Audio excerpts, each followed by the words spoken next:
Welcome to Yamaha Airlines.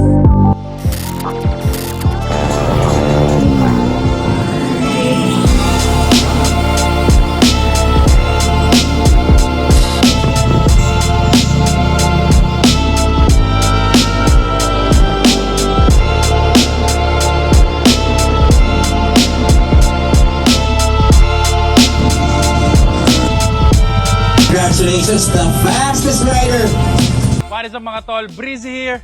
At nandito nga tayo ngayon sa Carmona Racetrack dahil ipapa-experience sa atin ng Yamaha ang kanilang Aerox SP. So ito nga yung bago nilang makina na YECBT. Na-testing na natin yung performance ng NMAX. Ngayon naman, susubukan natin yung performance ng YECBT sa racetrack. So ang gagamitin nga natin ay Aerox SP YECBT. Tara, samahan nyo ako dito sa loob ng racetrack.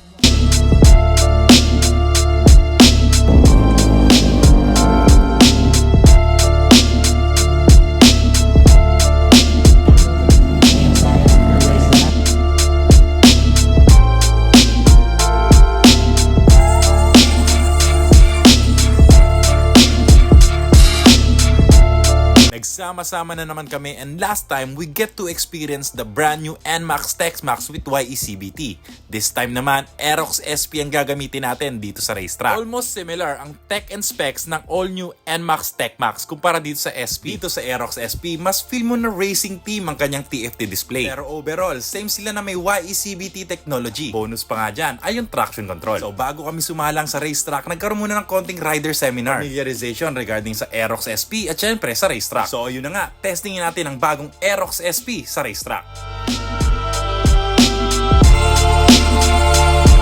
Mga tol, so first time experience natin sa Aerox SP. Ito nga yung bago nilang YECBT. Na-testing na natin yung NMAX at masabi nga natin doon is sobrang good performance. Ngayon, sa racetrack naman tayo. Sabi ko nga di ba sa NMAX, what if gamitin natin to sa racetrack, yung downshifting. So yun nga, ngayon may experience natin yung downshifting sa racetrack.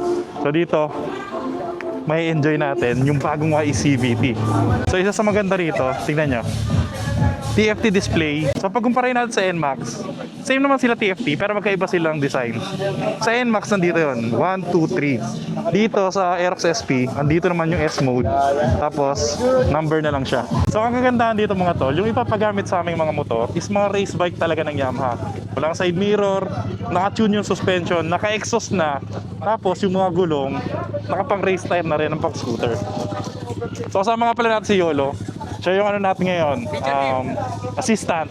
So siya yung kukuha ng mga shots natin. Oo nga pala, may napansin din ako. Race bike na race bike. Meron tayong RCB dito na levers. May guard levers tayo. So yung mga tol, pag nag-throttle ka na ganyan, sumisipa ka agad yung shifting one. Meaning na nag-add siya ng konting torque para mas lumabas pa yung power ng motor. Yun nga mga tol, syempre, special thanks sa Benkia para sa racing suit natin, sa gloves, tsaka sa riding boots. So full on Benkia safety tayo. Tapos ang helmet natin syempre, worldwide standard yung safety. Naka-empty helmet tayo.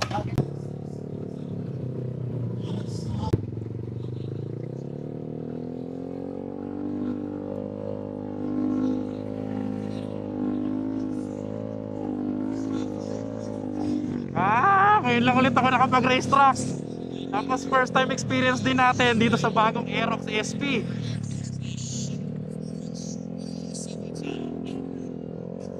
Sipa. Sumisipa nyo. Ang ganda. Sabi ko sa inyo boy, sobrang smooth. Ayun o, di lang nawawala ngayon. Ayun nyo ha, natouch tayo, di tayo pepreno. Nagdi-decelerate ng sobra.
Okay.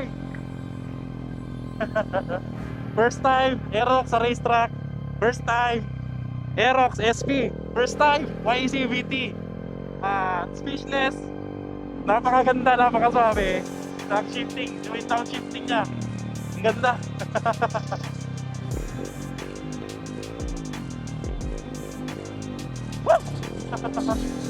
Solid gagi, galing. Galing. Ganda na ito. Okay mga tol, so na-experience nga natin yung YECBT. Solid experience. First time natin mag-aerox sa racetrack. First time din natin matesting yung makina nila.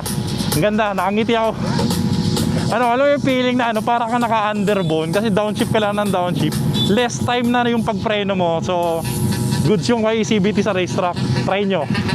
Okay, congratulations, the fastest rider here in your Yamaha Aerox SP. Okay mga tol, so kakatapos lang ng experience natin ng YECBT ng Yamaha. Kumusta experience mo? Hindi, pero napakalupit kasi naka-automatic ka pero merong downshift pare. Di ba? Yung palang panalo ka na.